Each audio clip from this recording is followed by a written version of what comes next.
तो चलिए आज जरा गहराई में उतरते हैं। हम बात करने वाले हैं 19वीं सदी के एक ऐसे आंदोलन की, एक ऐसी क्रांति की जिसने कहा कि परंपराओं से भी ज्यादा जरूरी है सच की खोज। एक ऐसा मूवमेंट जिसने हर बनी बनाई मान्यता पर सवाल खड़ा कर दिया। ये जो पंक्तियां हैं ना, यही इस पूरी चर्चा की नींव हैं। ये हमें सोचने पर मजबूर कर देती हैं कि भाई जब सच जानने पर ही पहरा लग जाए तो फिर समाज की सेहत का क्या हाल होगा। चलिए थोड़ा समय में पीछे चलते हैं। साल 1873 ये वो साल था जब भारत में एक संगठन बना जिसका मिशन किसी कट्टरपन से लड़ना नहीं था, बल्कि सिर्फ और सिर्फ सच की खोज करना था। और इसी संगठन का नाम था सत्य शोधक समाज। लेकिन सवाल ये है कि इस समाज की जरूरत ही क्यों पड़ी। देखिए, किसी भी आंदोलन को समझने के लिए ना पहले उस जमीन को समझना पड़ता है जहां उसके बीज पड़े थे। मतलब इलाज की बात करने से पहले बीमारी को जानना जरूरी है ना? तो चलिए पहले देखते हैं कि उस दौर के समाज में आखिर वो बीमारी थी क्या जिसने इस क्रांति को जन्म दिया। और ये बीमारी एक बहुत ही गहरे सवाल से जुड़ी हुई थी कि ज्ञान पर, सच पर आखिर हक किसका है। क्या ये सिर्फ कुछ चुनिंदा लोगों की जागीर है या फिर इस पर सबका बराबर का हक होना चाहिए। यही वो सवाल था जो उस दौर की हवा में गूंज रहा था। उस समय का भारतीय समाज कह सकते हैं कि इन चार दीवारों में कैद था। जाति व्यवस्था इतनी सख्त थी कि इंसान की कीमत उसके जन्म से तय हो रही थी। ज्ञान और शिक्षा पर कुछ खास वर्गों का ही कब्जा था। कर्मकांडों का इतना बोलबाला था और महिलाओं की हालत तो बहुत ही दयनीय थी। और जो बहुजन समाज था, यानी किसान, मजदूर, कारीगर, जो आबादी का इतना बड़ा हिस्सा थे, उन्हें किसी भी फैसले लेने की प्रक्रिया से पूरी तरह बाहर रखा गया था। और इसी माहौल के बीच समाज सुधारक ज्योतिबा फूले ने एक बहुत ही बुनियादी, एक बहुत ही मौलिक सवाल खड़ा किया।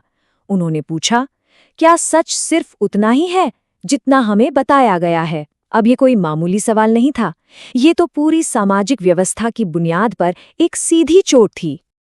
और इसी मौलिक सवाल का जो जवाब था, वही वो इलाज था जिसकी समाज को उस वक्त सबसे ज्यादा जरूरत थी। और इसी जवाब से जन्म हुआ सत्य शोधक समाज का, यानी सच की खोज करने वालों का एक ऐसा समूह जिसने उस वक्त की यथास्थिति को सीधी चुनौती दी। तो तारीख थी 24 सितंबर 1873 और जगह थी पुणे, जहां इस ऐतिहासिक आंदोलन की औपचारिक शुरुआत हुई। पर यह सिर्फ एक संगठन की स्थापना नहीं थी, ये एक नए विचार का जन्म था। इस आंदोलन का नाम ही देखिए, अपने आप में इसका पूरा मिशन बता देता है। सत्य मतलब सच और शोधक मतलब खोजने वाला। तो पूरा मकसद ही यही था कि बनी बनाई मान्यताओं को आंख बंद करके मत मानो, बल्कि तर्क और बुद्धि से खुद सत्य की खोज करो। इस समाज के लक्ष्य एकदम साफ और क्रांतिकारी थे।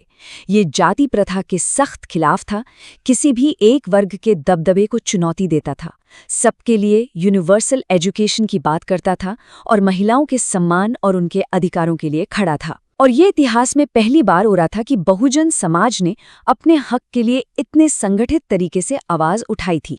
देखिए, सत्य शोधक समाज सिर्फ एक संस्था नहीं थी जो बस बैठकें करती हो।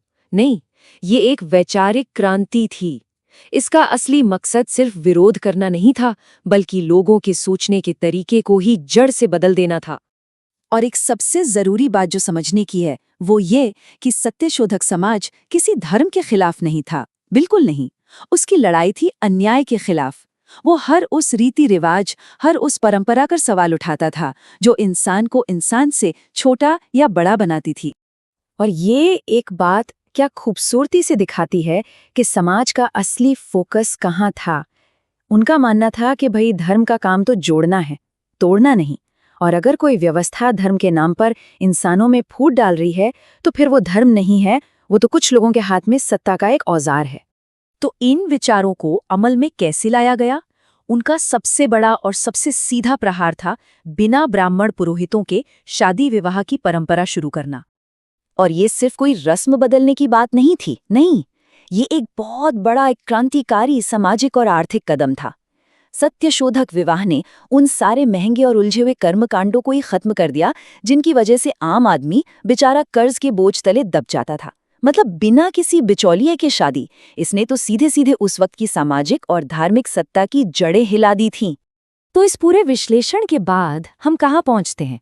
क्या सत्यशोधक समाज की कहानी सिर्फ इतिहास की किताबों का एक चैप्टर बनकर रह गई है, या फिर इसकी गूंज, इसकी प्रासंगिकता आज भी हमारे समाज में सुनाई देती है। सत्यशोधक समाज को सिर्फ एक ऐतिहासिक संगठन के तौर पर याद रखना, मुझे लगता है कि इसकी विरासत के साथ नाइंसाफी होगी। ये एक वैचारिक क्रांति थी, एक सोच थी।